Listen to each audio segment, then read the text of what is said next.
Saya rasa ini soal bagaimana kita mengubah sudut pandang orang-orang supaya ikut ngejagain. Ini bukan soal polusi doang loh, tapi ini soal keberlangsungan hidup kita di masa depan.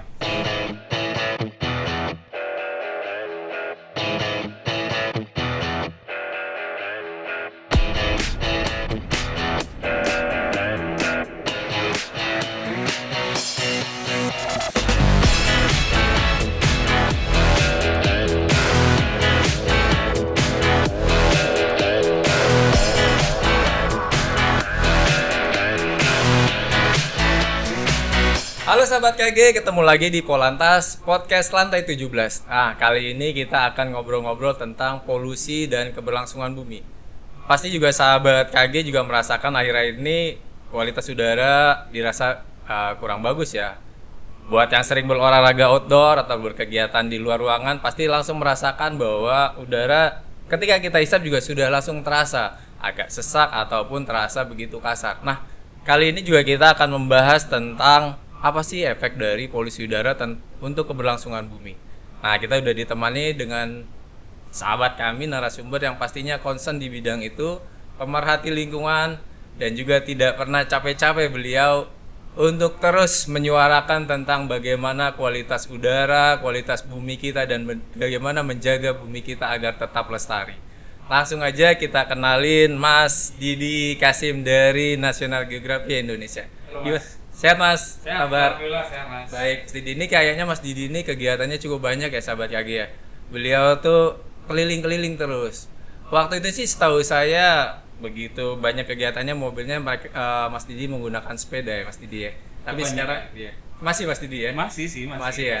Mas Didi ini pesepeda aktif juga. Beliau ini ya salah satu penggerak pesepeda di Kompas Gramedia juga. Jadi begitu banyak kegiatan tentang olahraga dan lingkungan yang memang beliau concern di bidangnya. Mas, kegiatan akhir ini apa Mas? Lagi sibuk apa nih Mas Didi? Lagi banyak ini Mas, ekspedisi Mas. Ekspedisi. Di National Geographic. Oke. Kita lagi banyak menyoroti persoalan-persoalan lingkungan terkait dengan interaksi negatif antara manusia dan satwa. Oh iya Mas Jadi Didi. ini juga sebetulnya ada kaitannya dengan diskusi kita hari ini ya. Betul, Mas. Perubahan iklim gitu. Betul. Karena memang ya apa ya titik persoalannya tuh sebenarnya saling terhubung. Gitu. Kalau kita ngomong polusi pasti nanti hubungannya ke satwa juga, nanti kita Udah ke manusia juga. kemana-mana ya efeknya Iya, ya. itu nyambung kok, semuanya nyambung jadi satu.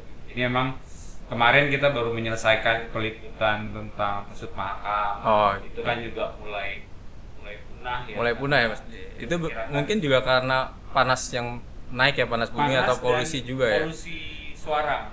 Oh, polusi Iya, suara ya. karena kan pesut itu bernavigasi dengan menggunakan sonar ya. Jadi ketika sungai-sungai kita makin bising, makin sibuk, nah mereka akhirnya punya kesulitan untuk bernavigasi dan artinya kan mereka mamalia yang hamil tuh butuh setahun lebih ya.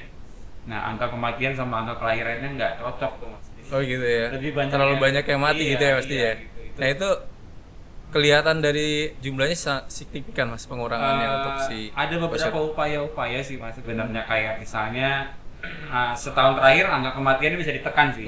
Jadi teman-teman di di Mahakam itu menggunakan finger akustik namanya. Jadi mereka naruh jadi sebuah alat yang ngeluarin finger gitu, ngeluarin ping sehingga menjaga si pesut-pesut itu tidak ketabrak nelayan atau masuk ke jaring gitu. Nah itu kebisingannya itu dari apa Mas Di? Iya, manusia. Oh manusia juga ya. Karena manusia makin banyak kegiatan, makin warawiri, orangnya makin banyak.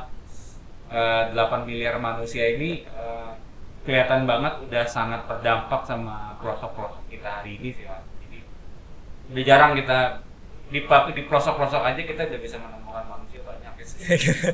Jadi memang ternyata sahabat KG polusi udara dan polusi yang terjadi saat ini tidak hanya di Jakarta yang tinggi ya. Walaupun kemarin beberapa media juga mengekspos tentang Jakarta, Depok dan Palembang yang terakhir ya. Tapi ternyata di pelosok yang lebih dalam pun polusi itu sudah terjadi dan sudah sangat berbahaya rasanya untuk keberlangsungan bumi, satwa dan yang lainnya Mas Di. Betul. Nah itu sebenarnya sebab utamanya apa ya Mas Di dari polusi ini? Kalau saya ngeliatnya gini sih Pak. Eh, jadi planet ini itu sebenarnya pernah dalam posisi yang seimbang, balance. Nah, di akhir-akhir ini kita udah nemuin epos antroposen. Apa tuh Mas Di? Jadi sebuah Buat orang awam tuh apa tuh? sebuah epos di mana lanskap planet ini akan sangat dipengaruhi oleh tindakan manusia. Gitu. Karena kita udah menguasai hampir seluruh planet ini yang planetnya juga nggak mau besar cuma itu aja kan. Iya, Kan? lahannya itu pertumbuhannya semakin banyak ya. Kita ngomongin ini 2014 kita memperkirakan 8 miliar itu mungkin di 2030 gitu ya, di 2023 kita udah sampai ke 8 miliar gitu kan. Jadi Cepet juga ya. iya Mas, jadi kalau menurut saya faktor utamanya itu adalah balik lagi manusia. Karena manusianya. Itu manusia, nggak lepas dari itu. Jadi sebenarnya nggak hanya di jalan raya ya, jalan rayanya itu aja penumpukan kendaraannya semakin banyak. Ternyata planet kita pun ya planetnya cuma sebesar itu aja, manusianya semakin banyak ya. Dan itu mempengaruhi semua tentunya Mas Di ya. Kita nggak punya planet lain. Mas. Kita nggak punya planet lain ya. Nggak punya cadangan. Mungkin kalau ada yang jual murah gitu ya Elon di Musk marketplace gitu ya. bisa kan. Sebanyak-banyaknya duit juga nggak bisa. Nah Mas Di, ternyata memang ya polusi ini awalnya dari kita juga ya, dari kegiatan manusia yang berlebihan, dari jumlah yang memang juga sudah cukup banyak, dan mungkin juga harusnya banyak hal-hal yang kita nggak perlu lakukan ya sebagai kegiatan sehari-hari. Nah kira-kira sih Mas Di, apa sih kegiatan-kegiatan tuh yang sebenarnya benar-benar menyebabkan si polusi udara ini? Iya. Yang sering disoroti itu mungkin satu hal ya, pembakaran sampah. Pembakaran itu juga sampah. kan sebenarnya. Oh itu kalau yang sampah-sampah di rumah-rumah pribadi gitu? Iya, ngaruhnya? banyak dibakar. Soalnya kan akhir-akhir ini tuh saya suka lihat ya sahabat KG itu status sosmed dari teman-teman gitu suka teriak, Pak RT tolong dong tetangga belakang bakar sampah gitu. Nah sebenarnya itu pengaruh banget ya? Ya, sangat Mas. Oh gitu ya? Kan sebenarnya gini ya, pengaruhnya itu dari dia pembangkit, para pembangkit reaktor-reaktor besar itu gitu ya, batu bara, Oh, iya. kemudian aktivitas warga dengan kendaraan yang makin memenuhi kota gitu. Lalu kemudian kalau dari sisi dari sisi tadi kebiasaan pembakaran sampah itu berkontribusi sangat. Walaupun pembakaran sampah pribadi ya, sebenarnya ini ada regulasinya nggak pembakaran sampah-sampah? Undang-undangnya itu. Ada undang-undangnya. Itu pidana itu. Soalnya kalau kita lihat kayaknya santai gitu ya, mereka Iya. kumpulin sampah lalu bakar di tong, lalu ya udah ditutup atau ditinggal. Terkadang ditinggal sampai malam, asapnya kemana-mana itu. Kan sempat kejadian kecelakaan di tol ya gara-gara Bakaran sampah ya? ngadang di tol. Jadi memang harusnya kalau di masyarakat kecil itu pihak siapa? Pihak yang mana yang harus bisa menegur bahwa jangan buang sampah di sana atau jangan bakar sampah, karena kan Iya. itu juga ternyata sangat berbahaya juga ya. Betul Mas, karena gini ya, kayak kalau saya merasa bahwa kayaknya kita semua harus mengubah narasinya deh. Sudut pandangnya udah kayak kita ngomong jangan buang sampah sembarangan, jangan bakar sampah sembarangan. Itu 20-30 tahun yang lalu kita udah ngomong gitu. Mas. Dan nggak mempan ya. Enggak, artinya kan kita dan generasi kita tidak melakukan hal yang benar gitu. Saya selalu bilang sama teman-teman komunitas anak-anak Z, anak-anak milenial gitu ya, kalau obviously ada yang salah dari generasi saya memperjuangkan itu lingkungan. Karena hampir 30 tahun terakhir kita memperjuangkan lingkungan, tidak ada perubahan signifikan terhadap isu-isu persoalan bencana ekologi ini gitu kan, bencana lingkungan hidup ini. Jadi inilah saatnya menurut saya ya anak-anak sekarang dengan sudut pandang, dengan social movement, dengan community based, dengan keviralan TikTok dan lain-lain, itu tools yang memang anak-anak sekarang banget gitu. Dan kita yang udah lebih lama harus menjaga, harus ngedampingin bahwa udahlah kita salah nih, udah gue dan generasi gue itu not doing any good gitu. Kita nggak berhasil memperjuangkan isu lingkungan ini karena ya hari ini kita nggak merasa ada perubahan signifikan Mas. Ya artinya kan sampah masih jadi sungai masih jadi tempat sampah gitu ya, lalu kemudian buang TPA kita hampir seluruh beberapa daerah kota besar kita sudah mengalami situasi di mana TPA-nya penuh gitu. Iya, betul. Padahal gas metana juga. Metanan betul. Akan melapuk ke besar atas ya. pencemaran udara gitu. Nah, itu yang saya pikir ini soal bagaimana kita menyusupkan pemikiran atau sudut pandang ke kita semua bahwa ini bukan soal buang sampah sembarangan, ini bukan soal menjaga sungai gitu. Tapi kehancuran kita ini terjadi dengan rate yang sangat mengerikan. Kayak misalnya ini sekarang nih as we speak nih, sembari kita ngomong, kepunahan hewan itu terus terjadi Mas. Itu udah semakin cepat. Artinya kalau misalnya kita melihat teori kepunahan, mungkin kita ini akan memasuki teori kepunahan ke-6, the sixth extinction gitu kan. Kepunahan ke-6 itu apa ya? Manusia. Jadi terakhir manusianya juga akan punah ya dari polusi global ini ya. Ini Mas, saya udah jalan ke beberapa tempat ya Mas, ketemu sama beberapa orang di beberapa daerah. Satu ilmu yang saya dapetin dari jalanan itu bahwa satu benang merah ini bahwa percayalah bahwa semesta itu bisa mengembalikan dirinya sendiri. Manusia itu bukan nggak bisa, maksudnya kita jagoan gitu. Kita nggak bisa kita bilang reforestasi, bikin lalat aja kita nggak bisa. Ini yang paling kecil ya. Jangan sosokan jago ya. Benar. Jadi memang kalau hasil pelajaran kehidupan selama 30 tahun terakhir kita ngurusin lingkungan, hasilnya itu adalah kita hadir di sini itu perannya ngejagain. Oh gitu ya. Kita punya akal, kita punya budi pekerti, kita punya tangan, kita punya kaki. Tugas kita sesederhana menjaga proses pulihnya alam itu terjadi. Gitu. Ya, jadi sahabat KG, ternyata kebiasaan-kebiasaan kita itu sangat berpengaruh ya terhadap polusi global ya. Mungkin juga kebiasaan yang ya tadi yang simpel-simpel, yang kecil-kecil ya, bakar sampah, lalu membuat sampah bertumpuk terlalu lama dan itu menyebabkan gas metanan ya naik ke atas, kemudian juga merusak lapisan ozon ya Mas Didi ya. Dan itu pelan-pelan mungkin akan kita coba kikis ya sahabat KG ya. Nah, tadi sih Mas Didi juga cerita bahwa generasinya Mas Didi menjadi generasi yang dianggap gagal untuk menyuarakan ini, dan kita berharap sih sahabat KG bisa melanjutkan itu ya Mas Didi ya.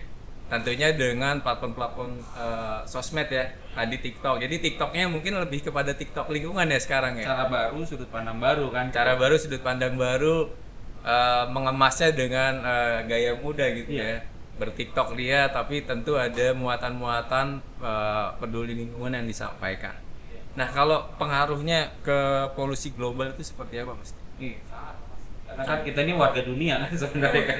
Jadi kan kalau ngomong polusi Mas, nggak ada Mas batasan border di udara sana. Gitu. Ini nggak boleh, asap kamu nggak boleh nyebrang ke Thailand ya. Gitu. Karena campur semua. Gitu. Atmosfer dan ozon ini kita menjadi bagian dari bagian dari satu bagian planet yang bulat itu nggak ada yang bisa menghalangi undang-undang apapun yang menghalangi asap kita masuk ke Malaysia atau Malaysia masuk ke Indonesia kan gitu. Jadi ini soal kebiasaan sih, karena apapun yang kita lakukan hari ini tuh sangat berdampak. Kita ngerokok aja kita ngeluarin karbon. Nah itu yang saya mau concern tanyain sebenarnya seberapa besar pengaruh rokok dari si perokok-perokok ini nih yang makin hari makin banyak Mas? Seringkali kita ngeliat gini Mas, soal sedotan gitu. Apa sih ini satu sedotan? Bayangkan ada 8 miliar orang pakai sedotan Mas. Sama kayak merokok kan.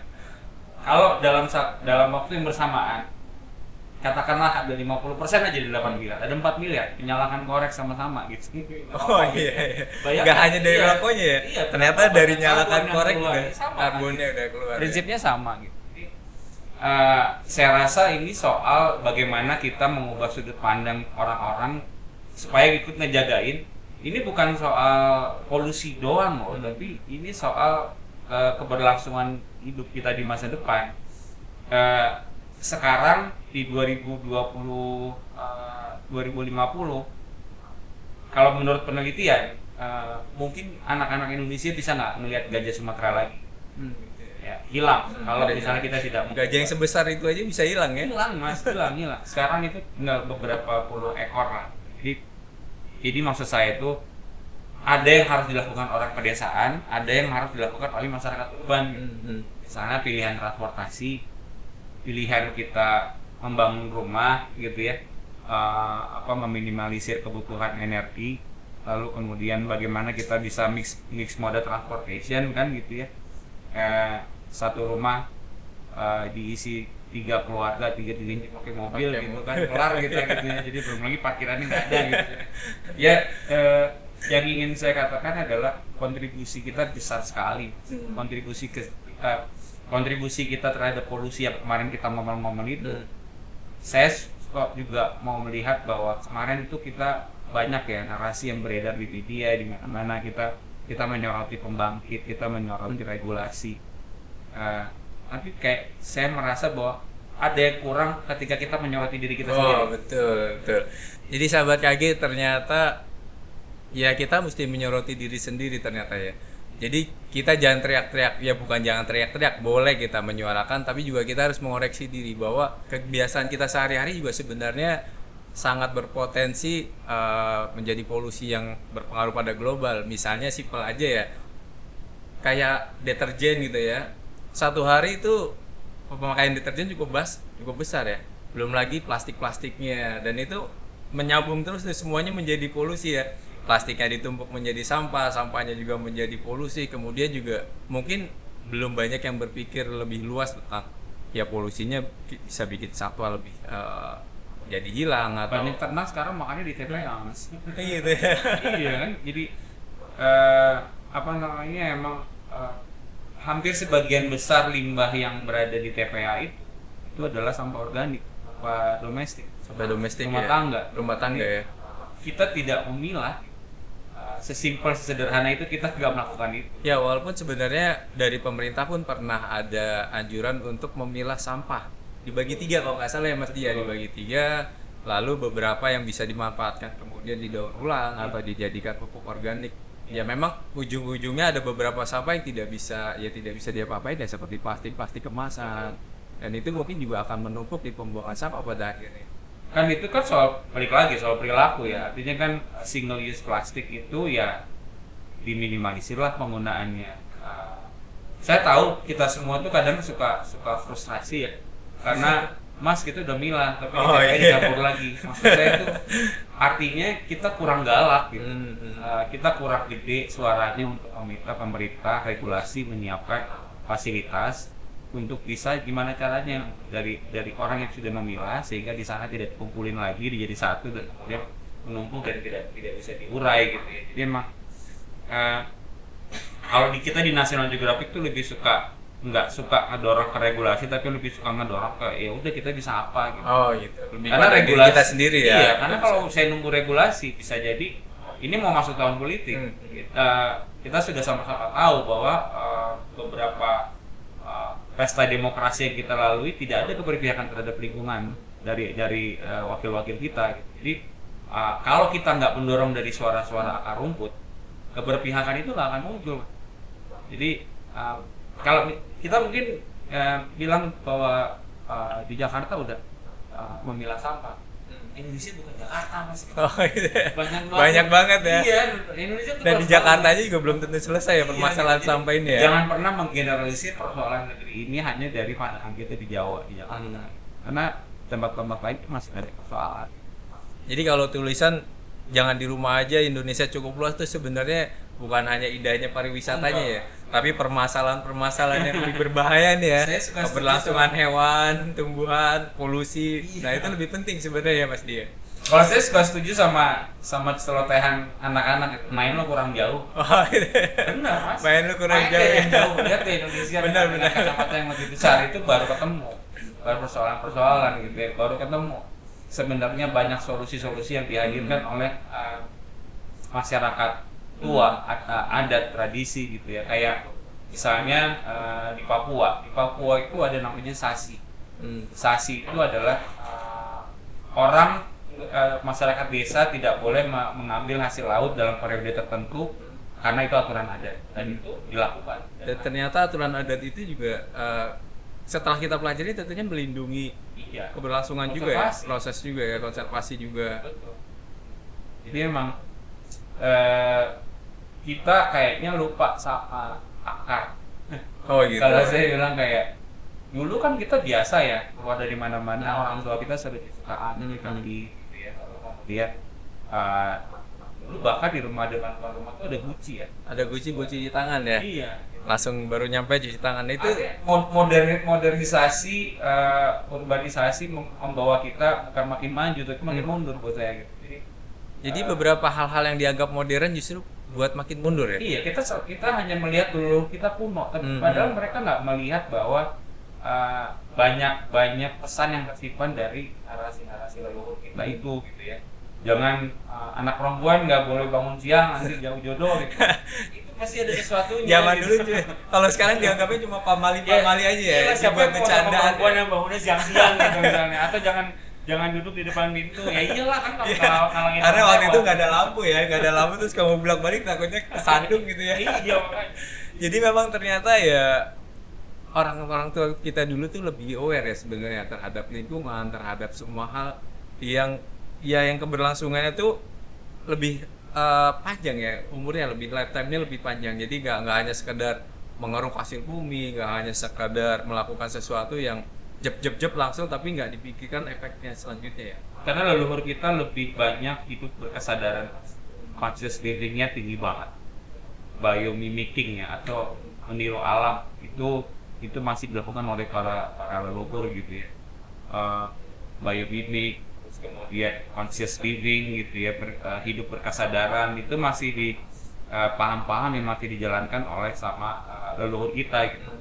Nah, memang kadang-kadang ya mas, kayak misalnya saya kayak pandemi kemarin ya, kita betapa menikmati Jakarta dengan kualitas udara yang baik. Iya betul.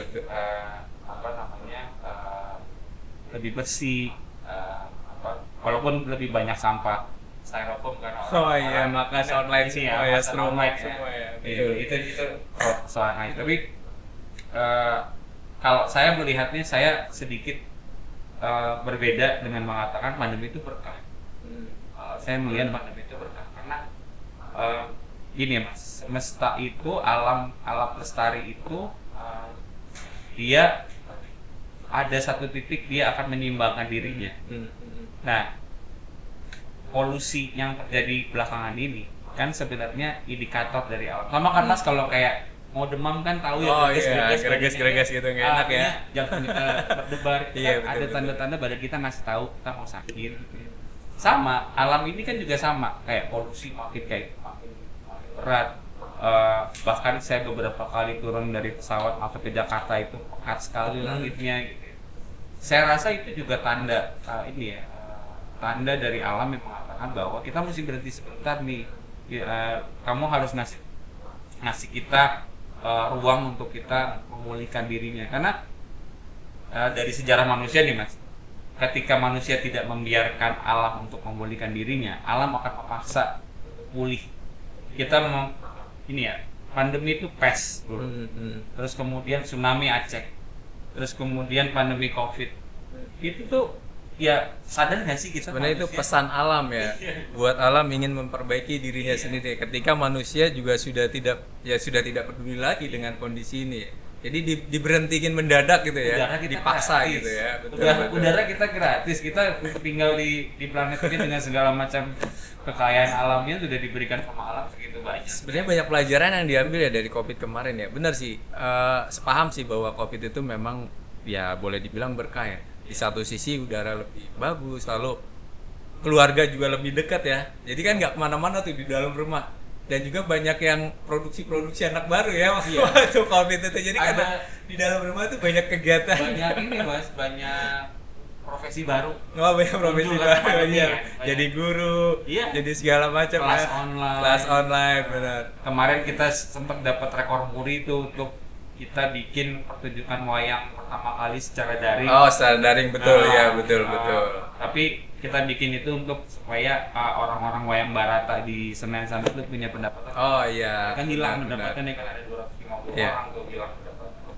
Jadi emang in a way kita memang sangat sangat terpuruk dan sangat menderita dengan efek ini disebabkan oleh COVID tadi gitu. Iya. Pandemi. Tapi saya pikir itu juga bagian dari alam sedang Shock terapi kali Iya. ya. Jadi dikasih dulu nih kayak mulut disakitin. gitu ya. Gue mau Kalau orang ke dokter tuh ya dioperasi, ya dibelah, ya dijahit gitu. Jadi sakit di depan ya sebenarnya untuk perbaikan di masa belakangnya gitu ya. Dan kita nikmati ini kan udara baik gitu ya. Sempat kita merasakan. Ya benar. Jadi rame kan di sosmed juga Iya. kan foto-foto Biru, langit ya. yang biru, lalu foto-foto ya gedung, menara, terus sungai juga. Jadi memang cukup lengang ya saat itu ya waktu COVID itu ya di mana-mana ya. Balik lagi ke konsep yang tadi ya Mas, bahwa ya kita perlu memberikan space atau ruang untuk alam bisa memulihkan dirinya. Kayak kalau misalnya sering kan lihat Mas tinggalin aja motor di samping pohon gitu, tinggalin 50 tahun gitu. Yang hilang motornya tuh. Pohonnya masih ada. tumbuhnya di dalam akarnya segala macam. Dia mengimplementasi motor itu ke dalam si badan si pohon tadi kan. Artinya alam itu ya itu alam itu punya kemampuan untuk pulih, bisa pulih sendiri. Oral kita, barang kita itu ya, kalau misalnya kita hentikan aja pelayaran di sana, hentikan aja aktivitas nelayan atau apapun gitu. Mereka pasti pulih balik sendiri ya. Pasti balik. Jadi sebenarnya ya alam itu bisa memulihkan diri sendiri walaupun dengan kondisi yang sudah ya kayak terumbu karang mulai sudah rusak atau apa, nanti ada waktunya ketika kegiatan manusia juga mulai berkurang ya Mas, dia mulai dikurangi. Nah sebenarnya pada tahapan ini siapa sih yang bertanggung jawab? Apa diri kita juga untuk ya mengurangi polusi di berbagai aspek gitu? Ya. Mustahil tanpa keterlibatan regulasi yang saya rasa tuh Kementerian Kehutanan, Perhubungan, Kepariwisataan itu sebetulnya adalah pihak-pihak yang harusnya bergandengan tangan untuk bisa cari solusi. Artinya lintas, ini harus apa ya? Saya tahu ini sangat ideal banget ya. Saya tahu kita tidak akan ada damai di bumi ya. Kalau kita punya konsep itu ya gitu kan, agak sangat saya kalau lihat mungkin dari 10 item kalau kita bisa menggerakkan 8 itu udah bagus banget gitu. Iya, dan sebenarnya juga ya untuk pesepeda yang ya untuk pekerja yang selalu bersepeda mungkin juga harus tetap semangat ya, bahwa sebenarnya kita ini sedang mengupayakan untuk menolong orang-orang lain yang mungkin ya belum paham sampai ke tahap bahwa ini adalah mengurangi polusi ya. Dianggapnya ya lo ngapain sepedaan dengan kondisi udara yang buruk, lalu istilahnya lo bunuh diri gitu dengan polusi yang sebegitu buruknya, terus lo keluar dengan sepeda berkilo-kilometer, paru-paru terbuka, lalu menghirup udara yang memang juga dirasa tidak sehat gitu.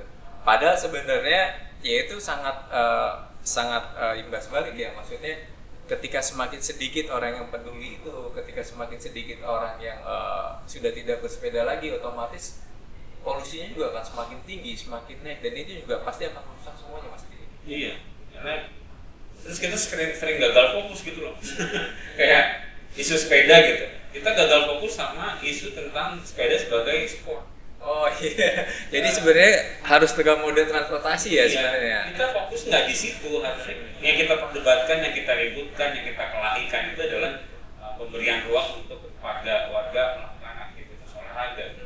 Ya itu kan occasionally gitu ya, atau memang ada yang melakukan itu tiap hari. Tapi kan alangkah baiknya kalau misalnya diskusi itu dibawa ke arah yang bagaimana kita bisa berkomunikasi dengan nyaman di kota kita gitu ya, bahwa ini bukan soal olahraga gitu. Hanya olahraga gitu, tapi bagaimana kita kepada perubahan iklim gitu, bagaimana kita bisa nyaman mengurangi jejak karbon kita kan, karena emang kalau saya pada dasarnya intinya kayak nggak ada kurang, mungkin karena perubahan iklim itu susah dilihat ya. Iya. Taunya sama tiba-tiba panas lama, kemarau lama Iya. itu baru teriak-teriak ya. Kalau plastik kan kita bisa kelihatan Betul. Tapi kalau kita ngomong persoalan perubahan iklim, kayaknya persoalannya presiden sama pemerintah pemimpin dunia kayaknya di kita nggak jauh. Gitu ya. Padahal hari ini kita berusaha dengan perubahan iklim. Jadi sahabat KG, sebenarnya ketika kita bertanya siapa sih yang bertanggung jawab terhadap polusi ini, sebenarnya dari diri kita sendiri harus sangat bertanggung jawab. Nah, yang simpel itu ya tadi, kebetulan kami berdua memang pesepeda ya, dan kita suka bersepeda ke kantor sebagai alat transportasi. Jadi tetap semangat buat teman-teman pesepeda. Sebenarnya pesepeda banyak banget ya Mas. Ketika semuanya berkesadaran bahwa sepedaan ke kantor nggak hanya sekedar olahraga. Olahraganya pasti bagus, tapi tentunya ada hal yang lebih bagus yang bisa kita kejar dan kita upayakan bersama. Tentunya ya mungkin juga kita mesti sosialisasi ya bahwa sebenarnya jalur sepeda, lo bersepeda ke kantor, kebiasaan positif itu mengurangi semuanya karbon-karbon yang kita hasilkan dari pagi bangun tidur sampai dengan mau tidur. Nah itu kayaknya memang jarang sekali ya Mas dia mensosialisasi bahwa lo tuh ketika lo bangun tidur, lo udah bikin polusi gitu, apalagi lo ngeluarin motornya ada asap, terus juga mungkin juga yang bawa mobil ada solarnya juga. Walaupun sebenarnya ya kalau dibaca-baca itu kandungan yang berbahaya itu lebih banyak dari rokok. Apalagi ya udah naik motor, terus ngerokok, terus teriak, terus buang ke belakang, terus apinya ke belakang terus teriak-teriak polusi, terus iya nyalain pemerintah, itu rasanya kompleks banget hidupnya gitu. Terlalu Mas. Saya rasa mungkin yang perlu kita tanamkan itu adalah bagaimana kita mulai giving back, mulai ngasih balik ke planet ini dengan cara bisakah kita setiap hari ketika kita memulai apapun, berapa karbon atau berapa jejak karbon saya akan saya kurangi hari ini. Yang kita mengatakan bahwa iya kita nggak mungkin zero waste, belum sampai ya. Tapi less waste itu alhamdulillah banget gitu ya. udah cukup loh gitu, hari ini gitu ya untuk mendapatkan sebuah perubahan signifikan gitu. Jadi kayak karbon, apa yang bisa saya kurangi hari ini gitu ya, apa kegiatan-kegiatan saya yang hari ini bisa berdampak kepada pengurangan jejak karbon saya. Jadi pemikiran itu. Sebenarnya simpelnya itu seperti gimana ya kalau kita sampaikan ke teman-teman bahwa kan mungkin juga lebih enak kalau kita sampaikan dengan bahasa sehari-hari yang tidak terlalu ilmiah. Sebenarnya kalau kita dari bangun tidur sampai mau tidur itu yang merusak polusi itu apa aja? Ya aktivitas kita ya AC kan. AC ya. Kemudian, jadi semakin panas udaranya, pakai AC seharian, CNC-nya naik ke atas, lalu merusak ozon dan itu berpengaruh. Terus apakah kita perlu banget pakai air panas? Oh iya. Kita memasak air. Padahal DKI itu cukup panas ya. Iya, makanya. Jam berapa sih dinginnya, subuh juga udah panas gitu ya. Itu kebiasaan-kebiasaan yang berkontribusi Mas. Lalu kemudian bagaimana kita bisa mengurangi jejak karbon kita di transportasi. Mungkin apakah memungkinkan untuk transportasi publik atau memang bisa membuat sistem? Apakah kita bisa membuat ikut shuttle bus gitu ya, segala macam yang bisa intinya bersama lah gitu ya, tidak soliter, tidak sendiri. Kegiatan-kegiatan kecil itu sebenarnya kalau misalnya kita minimal bisa mengurangi itu ya lumayan ya. Jadi teman-teman sahabat KG ya, buat yang ngerokok juga ketika nyalain korek, coba yang tadi Mas dibilang dalam satu hari berapa ribu orang nyalain korek, 4 miliar barengan nyalain korek, itu terasa panas ya Mas ya. Di bawah bumi itu lagi dikompor. Lagi dikompor ya, itu udah bergolak udaranya. Jadi jangan teriak-teriak bahwa udara semakin panas, udara juga polusinya, debunya kita sendiri tidak melakukan apa-apa gitu Yang ya. lebih penting sih kita conscious living ya mas, hidup berkesadaran gitu. Kalau misalnya kita, mungkin lah saya tidur nggak pakai AC, ya udah bisa nggak pakai remote, pakai timer. Pakai timer jangan dari pagi sampai pagi. Iya, kayak gitu kan. Bisakah kita mengurangi nggak masak air, mandi aja gitu. Lalu memungkinkankah kita bikin sistem penyaring dari dapur kita supaya minyak nggak langsung kebuang ke saluran air gitu ya, dan sebagainya. Ya, pengurangan plastik sampah yang di tong sampah kita itu nggak mesti tiap hari diganti kan. Bisa kan dipakai berulang-ulang. Kayak kemarin kita ada sikat gigi yang udah nggak pakai plastik lagi, dia mulai pakai bambu gitu ya, jadi conscious living, hidup berkesadaran, lakukanlah mungkin dengan standar atau hal yang bisa kita capai. Karena semua orang mungkin standarnya nggak bisa sama ya. Iya betul. Ada yang nggak mungkin anaknya masih bayi dan nggak mungkin dia pakai kendaraan umum. Nah gitu, itu gitu kan. sebenarnya mungkin ada yang sadar, tapi hal apa sih yang membuat itu nggak aware gitu, maksudnya gue tahu tapi gue nggak bisa melakukan gitu. Pilih yang lain. Gitu ya. Pilih yang lain kalau memang tidak bisa menggunakan transportasi publik, lalu apa gitu? Kayak saya tahu ada beberapa kawan mas yang ke restoran siap saji itu udah bawa rantang sendiri. Gitu ya. Terus kemudian kita memilih untuk mengonsumsi makanan atau minuman yang memang misalnya tukang jus gitu, dia udah kita lihat pakai plastik, udah saya nggak beli karena itu pakai plastik ya. Gitu, jadi udah mulai ke arah sana ya. Jadi ke resto pun bawa rantang sendiri, tapi tentunya nggak bawa makan sendiri deh. Karena ada tulisannya dilarang bawa makanan deh. Itu kampanye yang lumayan efektif kan. Walaupun untuk saat ini mungkin aneh, ini orang aneh banget. Kadang-kadang datang di ke restoran lingkungan bawa tempat sendiri gitu kan. Kadang-kadang gini mas, kalau kita stay di sebuah lingkungan yang semuanya salah, tapi kita benar sendiri, itu jadi aneh sendiri, jadi salah gitu ya. Jadi jangan pernah takut bahwa kebenaran itu akan kalah. Jadi ya yang kita butuhkan sekarang adalah konsistensi. Ini butuh endurance mas, menghadapi persoalan lingkungan ini daya tahannya harus dijaga gitu ya. Iya, butuh endurance juga ya. Iya. Iya, butuh apa ya? Kesabaran juga ya.